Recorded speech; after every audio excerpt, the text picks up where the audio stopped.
TheTexasDeacon here. Thank you for joining me. Hope everyone has enjoyed all of God's blessings since our last visit. As I promised, this lesson is on pistols or handguns if you prefer. The title of this lesson is The Christian Survivalist Pistols, Part 21. Scripture readings are Joel 3:10. And someone's going to say, didn't we read Joel 3:10 last time? Yes, and we're going to read it with every lesson I do on weaponry. Also, we're going to read Luke chapter 22, verses 35 and 36. And we'll start out with Joel 3:10. I'm going to read it out of the Revised Standard. It seems to say it a little better. Beat your plowshares into swords, and your pruning hooks into spears. Let the weak say, I am a warrior. That says it really good, really good. Now we're going to Luke chapter 22, verses 35 and 36. This is the Lord speaking. And he, the Lord, said to them, when I sent you out without money bag, knapsack, and sandals, did you lack anything? And they said, nothing. They didn't lack a thing. Then he said to them, but now, he who has a money bag, let him take it. And likewise a knapsack, that's an emergency bag, get out of town bag. And he who has no sword, let him sell his garments and buy one. Now, Christ was telling these people that it was so that they were going to be out under his protection for a while, so they're going to have to protect themselves, apparently. And if you don't have a sword, or in modern language, a gun, to get one, even if you have to sell some of your clothes. Now you got to remember that it was just 11 verses later that Judas betrayed Jesus in the garden with a kiss. And there was some sword action there too. Read about that. Okay, here we go. If you don't have a pistol, there's things that you must consider before you even think about getting one. A gun, like so many things in life, is a two-edged sword. It can cut both ways. In the context that I'm using two-edged sword here, it's friend, enemy, good or bad. When every relative, friend, and even your dog has abandoned you, your gun will still be there till they pry it from your cold, dead fingers. Your gun can be your best friend or it can be your worst enemy. It will not forgive you or allow any do-overs if you are careless, do not have knowledge of it, or you do not have proper training in how to handle it. You determine what the gun will be, your friend or your enemy. Make it your friend, bond with it, get to know it in every way, get to know everything about it. A little sidebar here.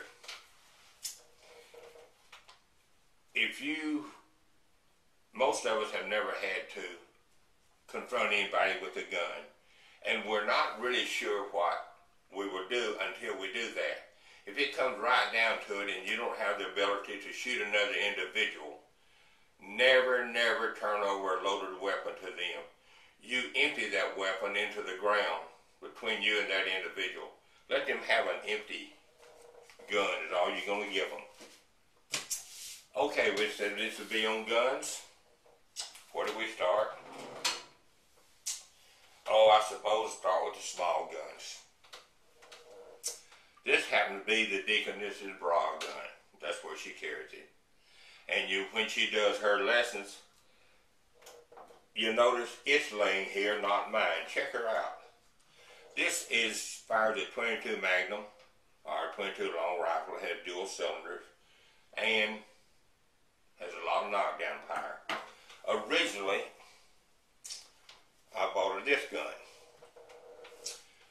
the little brother to this one. It was a little difficult for her to handle because of this size, so I moved up to this one. And this one is just a perfect little pocket gun. I carried a lot. Now, let's go to this one next. 22 caliber. Very versatile, 9-shot. Ammunition is relatively cheap. This is sort of a mainstay. Make sure you have one of these in your arsenal. This is the old snub-nosed 38 from bygone years that was very popular before we come up with the 380. This is the Deaconess's purse gun. Close range, lightweight, not a lot of kick, but it'll do anything you need it to do at close range. I just got this gun recently. No boy made me a pretty good deal on it. I'm very partial to stainless steel. It's a 45 long Colt. Also fires a 410 shotgun. Never fired it.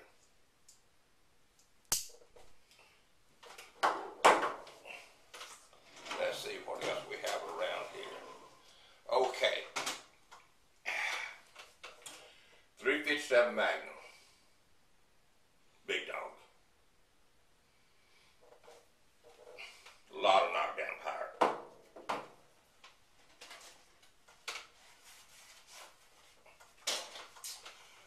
44 Magnum. Bigger dog. A lot more knockdown power.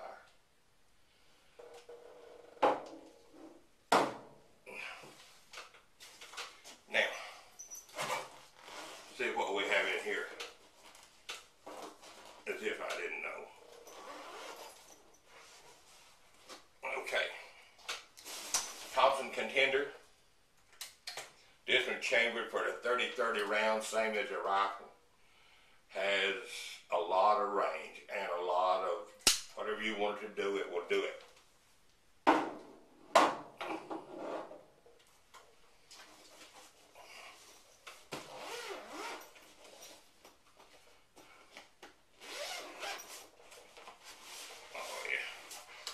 Another Thompson. This fires the M16 round, the 223, and this one's good for a quarter of a third of a mile. You can reach out and touch someone with this one. It has some range to it, and it has some knockdown power.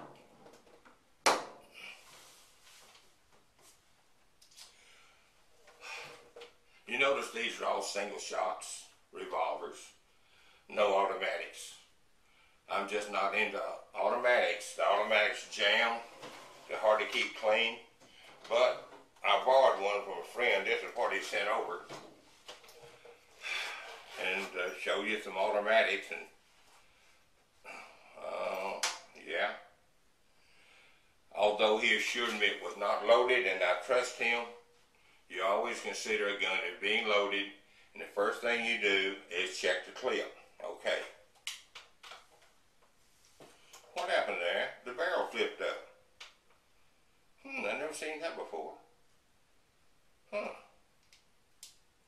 Well, there's no bullets in it. Drop the clip.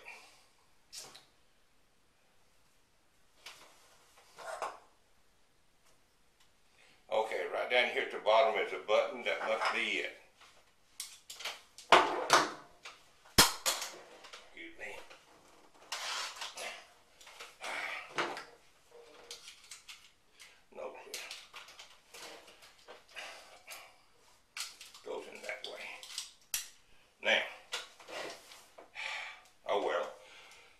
Automatics. What you just saw was just a charade. This is my gun. And yes, I know all about it. But everything that I did might be what another person that's not familiar with automatics would do.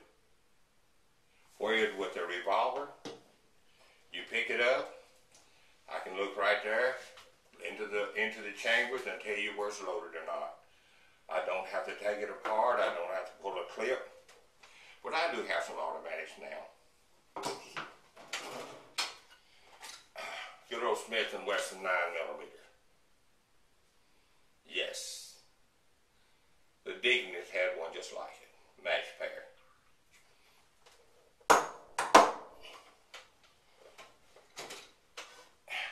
Little target pistol here, 22. Very heavy barrel. Very accurate.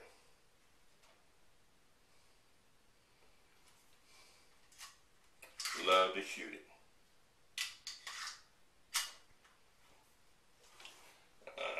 Here we got a place for it. Occasionally I take some young guys out to shoot, and they like this gun here for some reason, and not an especially quality gun, but it's popular with them.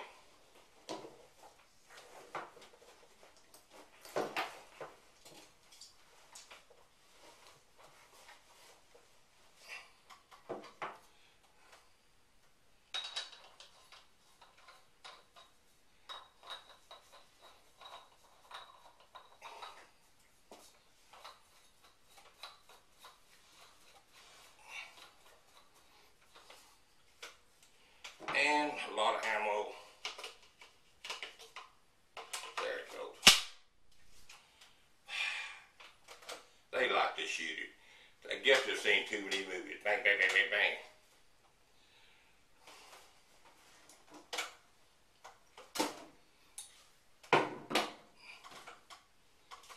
Okay, have some notes here somewhere. Yeah.